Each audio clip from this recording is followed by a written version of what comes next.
आज मैं बताने वाला हूँ 3 और 4 तार वाला पंखा कनेक्शन करना कैसे सीखेंगे। देखिए, किसी किसी पंखा में 3 तार निकला रहता है, किसी किसी में 4 तार निकला रहता है। तो उसको कैसे कनेक्शन करेंगे पूरा डिटेल में समझेंगे। पहले थ्योरी समझते हैं, उसके बाद हम लाइव प्रैक्टिकल बताएंगे। सबसे ऊपर में देखिए SW स्टार्टिंग वाइंडिंग बोलते हैं।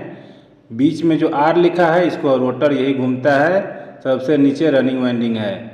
इसका वाइंडिंग का देखिए 1 2 3 तार निकला हुआ है। 3 तार में 1 नंबर का जो तार निकला हुआ है ये कॉमन उसको बोलते हैं, अंदर से निकला रहता है। 3 नंबर स्टार्टिंग वाइंडिंग का है और 2 नंबर रनिंग वाइंडिंग का है। स्टार्टिंग वाइंडिंग के साथ जो कैपेसिटर लगा हुआ है 2.5 माइक्रोफैरेड का, वो सीरीज में लगा रहता है। स्टार्टिंग टॉर्क को बढ़ाने के लिए कैपेसिटर हम सीरीज में लगाते हैं। यहाँ पर देखिएगा कि 3 वायर निकला हुआ है। स्टार्टिंग वाइंडिंग का 2 टर्मिनल है, रनिंग वाइंडिंग का 2 टर्मिनल है, लेकिन और स्टार्टिंग और रनिंग का जो अंदर से ही 1 नंबर निकला हुआ है उसको हम कॉमन बोलते हैं। और 2 नंबर और 3 नंबर एक एक वायर निकला हुआ है, इसलिए आपको 3 वायर दिख रहा है।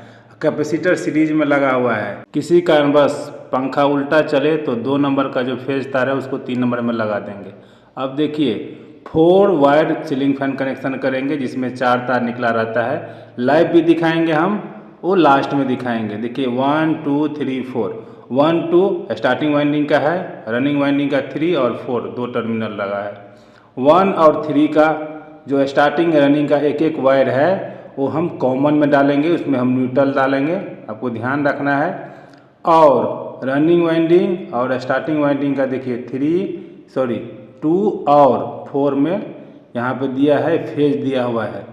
तो स्टार्टिंग वाइंडिंग के साथ जो 2.5 माइक्रोफैराड का कैपेसिटर है वो सीरीज में लगाएंगे। यहाँ पे मैं सीलिंग फैन का कनेक्शन बताया हूँ, लेकिन जितना भी सिंगल फेज मोटर रहता है सबका कनेक्शन वैसे ही रहता है। आपको ध्यान रखना है कि जितना भी सिंगल फेज का जो मोटर रहता है सबका कनेक्शन सीलिंग फैन जैसा ही रहता है। आपको ध्यान रखना है, उसी के अनुसार आपको कनेक्शन करना है, आगे बढ़ना है। डायरेक्शन ऑफ रोटेशन चेंज करना है तो जहाँ पे अभी है 4 नंबर पे हम फेज डाले हैं उसको हटाकर आप 2 नंबर में लगा सकते हैं, अपने आप रोटेशन चेंज हो जाएगा। अब मैं आपको लाइव दिखा रहा हूँ। ये देखिए 3 वायर का ये स्टेटर है, रोटर नहीं है जिसमें वाइंडिंग है। ये स्टेटर है सीलिंग फैन का, उसको हम खोल के आपको दिखा रहा हूँ। तो 3 तार निकला हुआ है। अब ध्यान से देखिएगा, एक कॉमन होगा और एक स्टार्टिंग का होगा, दूसरा रनिंग का होगा। यहाँ पर देखिए, सही से देखिएगा, यहाँ पर देखिए मेरा उंगली देखिए, यहाँ पर क्या है, जो कॉमन निकला हुआ है जो ब्लैक कलर का है, ये दोनों वाइंडिंग से एक एक तार जोड़ कर निकला हुआ है। यहाँ पर देखिएगा तो, और जो 2 तार है वाइट कलर का और रेड कलर का, वो दोनों वाइंडिंग का एक स्टार्टिंग का है और दूसरा रनिंग का है। अब ब्लैक कलर का आपका कॉमन हो गया। कॉमन में हम न्यूट्रल डालेंगे, कैपेसिटर हम सीरीज करके किसी में हम एक में सप्लाई देंगे, यदि उल्टा चल रहा है तो फिर दूसरा में दे देंगे। अब देखिए ये 4 तार वाला है, सीलिंग फैन है, इसमें 4 तार निकला हुआ है।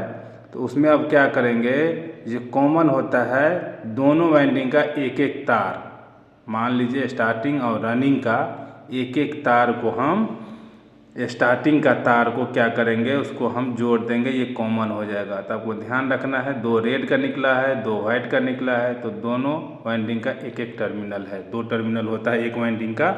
तो यहाँ पर देखिए 1 और 3 को आप जोड़ लीजिएगा, उसमें आप कॉमन कर लीजिएगा। कॉमन सी मतलब कॉमन होता है, उसको न्यूट्रल दीजिएगा। और इसमें ड्राइंग में मैं दिखा दिया हूँ, देखिए 1 और 3 में हम कॉमन बनाए हैं, ठीक है। और इसमें क्या कीजिएगा, जो तो 2 तार निकला रहेगा रेड और वाइट में, उसमें हम कैपेसिटर लगाएंगे।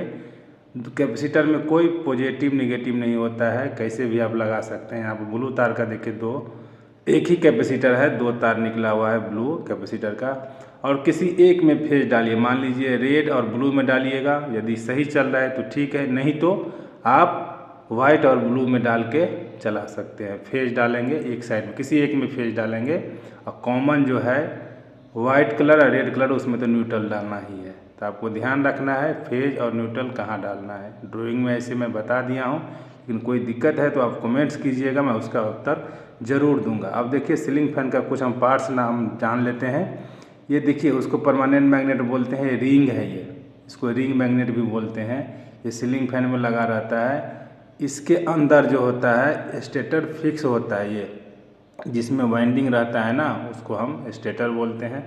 ये घूमने वाला पार्ट्स 2 पीस में है, ये स्क्रू से टाइट हो जाता है, तो आपको ध्यान रखना है। इसके बीच में हम क्या करेंगे, रोटर को स्टेटर को फिक्स करेंगे और फिर ये इसमें ब्लेड लग जाता है जो रोटर बाहरी पार्ट रहता है। तो दोस्तों आज के लिए इतना ही। मैं उम्मीद करता हूँ कि वीडियो आपको अच्छा लगा होगा। अच्छा लगा है तो मेरे चैनल को लाइक कीजिए, सब्सक्राइब कीजिए और दोस्तों के साथ अधिक से अधिक शेयर कीजिए। कोई क्वेश्चन है तो कमेंट्स कीजिए, मैं उसका उत्तर ज़रूर दूंगा। Thank you.